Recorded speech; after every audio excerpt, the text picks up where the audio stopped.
मावळतीचा दिनकर सह्याद्रीच्या जंगलात गूढ वातावरण निर्माण करतो. रातकिड्यांचे आवाज हे जंगल व्यापून टाकतात.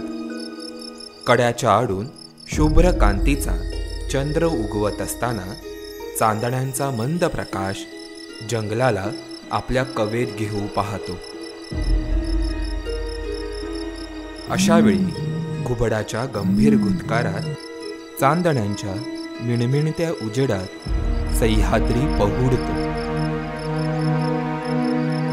तेवढ्यात एक कर्णकर्कश अशी साद सह्याद्रीच्या जंगलाला हेलावून सोडते. मंडूकमुखी म्हणजेच श्रीलंकन फ्रॉगमाउथ या पक्षाची ही साद आतापर्यंत शांत पहुडलेल्या जंगलाला भीतीच्या खोल डोहात ढकलते. अंधाराला जर डोळे असते तर ते या मंडूकमुखीसारखे असते. प्रथमदर्शनी बेडकासारख्या दिसणाऱ्या या पक्षाला पाहताच आपल्याला सह्याद्रीतील अद्भुत जैवविविधतेची जाणीव होते. श्रीलंका फ्रॉगमाउथ ह्याचं जे शास्त्रीय नाव आहे बॅट्रॅकोस्टॉमस मॉनिलिगर. बॅट्रॅकोस्टॉमस म्हणजेच बेडूक तोंड्या, ठीक आहे, आणि म्हणून त्याला फ्रॉगमाउथ असं पण म्हणतात.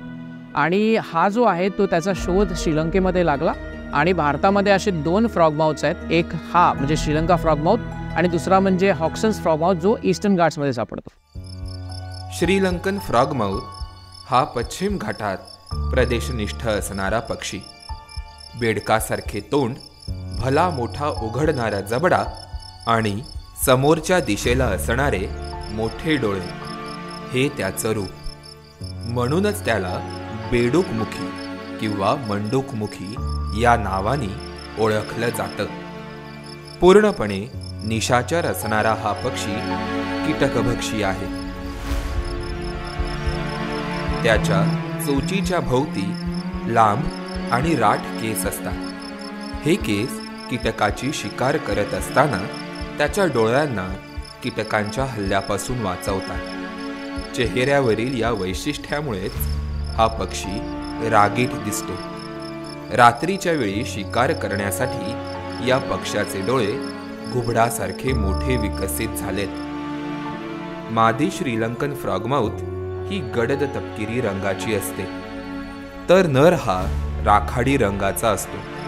त्याच्या शरीरावर पांढऱ्या रंगाचे ठिपके अधिक असतात. रंगाच्या या वैशिष्ट्यामुळेच तो आपल्या अधिवासात इतका मिसळून जातो की त्याला शोधणेही कठीण होऊन बसतं. अधिवासात एकरूप होण्याच्या या गुणधर्मामुळेच आजवर हा पक्षी लोकांच्या नजरेपासून दूर राहिलाय. फ्रॉगमाउथची नर आणि मादी ही दिसायला तर वेगळी असतेच, पण त्याचप्रमाणे त्यांचा आवाजही वेगळा असतो. फ्रॉगमाउथची जी मादी आहे तिचा आवाज एकदम असा कर्कश असा आवाज असतो, असा. आणि त्याच्यानंतर जो नर असतो त्याचा थोडासा असा घोडे जसे पळतात तसा कडक कडक कडक कडक कडक कडक कडक कडक कडक असा आवाजसुद्धा करतो. म्हणून आणि हे आवाज जे होते ते आधी माहिती नव्हते कोणाला. आणि आत्ता जसं इक्विपमेंट तुमचं चांगलं येतं आहे, टेक्नॉलॉजी वाढली, तसं आत्ता त्याचं वोकलायझेशन आता माहिती पडायला लागले आणि त्याच्यापासून आपण नर आहे की मादी आहे हे आपल्याला लक्षात येतं.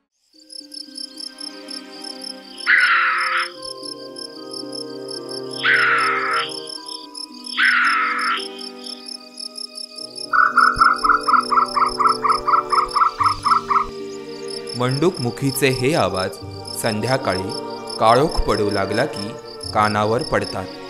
मग त्या आवाजाचा वेध घेऊन त्यांची नेहमीची बसण्याची जागा शोधली की हे पक्षी नजरेस पडतात. श्रीलंकन फ्रॉगमाउथ हा घनदाट जंगलापासून त्याला लागून असलेल्या बागायतींमध्ये देखील दिसतो. त्याला दूरवर उडता येत नाही.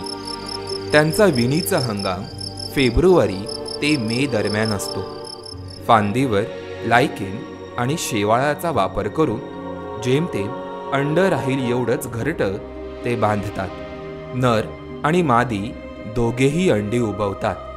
श्रीलंका फ्रॉगमाउथ हा त्याचा शोध जो आहे तो श्रीलंकेत लागला आणि साधारणतः 1940-50च्या कालावधीत तो भारतात सुद्धा सापडतो, हे सलीम अलींनी सांगितल्याप्रमाणे.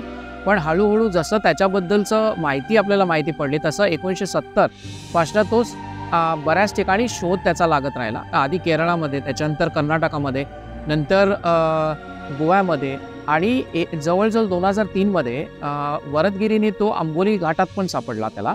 पण त्याच्यानंतर 2009मध्ये आम्ही त्याला फणसाडमध्ये सुद्धा शोधला आणि असं करत त्याची रेंज एक्सटेन्शन होत गेली आणि आधी तो नियर थ्रेटेंड होता, आता तो बऱ्याच ठिकाणी सापडतो.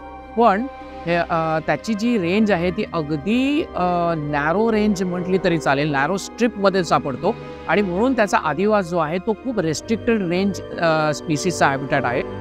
सध्या पश्चिम घाटातील या पक्ष्याच्या अधिवासाचा विस्तार हा छायाचित्रित पुराव्यानुसार फणसाड वन्यजीव अभयारण्यापर्यंत आहे. मंडूकमुखीच्या लाजाळू आणि अधिवासात एकरूप होण्याच्या गुणधर्मामुळेच त्यांच्याविषयी फारसा अभ्यास झालेला नाही. श्रीलंका फ्रॉगमाउथ पश्चिम घाटमध्ये सर्वच ठिकाणी सापडत नाही. त्याला एक विशिष्ट प्रकारचं जंगल लागतं. त्याला जो मनुष्याचा अधिवास आहे, हॅबिटॅट, त्याच्या दूर तो सापडतो आणि म्हणून ह्युमन हॅबिटेशनच्या लांब जंगलातच सापडतो हा फ्रॉगमाउथ. आणि त्याच्यासाठी याचं अजून किती रेंज आहे की मुंबईच्या पुढे सुद्धा, गुजरातमध्ये सुद्धा रेंज आहे का, ह्याच्याबद्दल अजून शोध घेणं बाकी आहे. आणि त्याच्या ओव्हरऑल लाईफस्टाईलबद्दलच खूप कमी माहिती आहे आणि कोणीतरी याचा अभ्यास करणं खूप जरुरी आहे. वृक्षतोड आणि लागवड यामुळे अधिवास नष्ट झाल्यानं आता त्यांचं अस्तित्व मानवी वस्ती आणि फळबागांमध्ये आढळून येतंय. अधिवासाच्या दृष्टीने ही बाब चिंतेची आहे. त्यामुळे सह्याद्रीच्या जंगलात भयाण शांततेत या पक्षाची साथ कायम कानी पडू दे हीच अपेक्षा.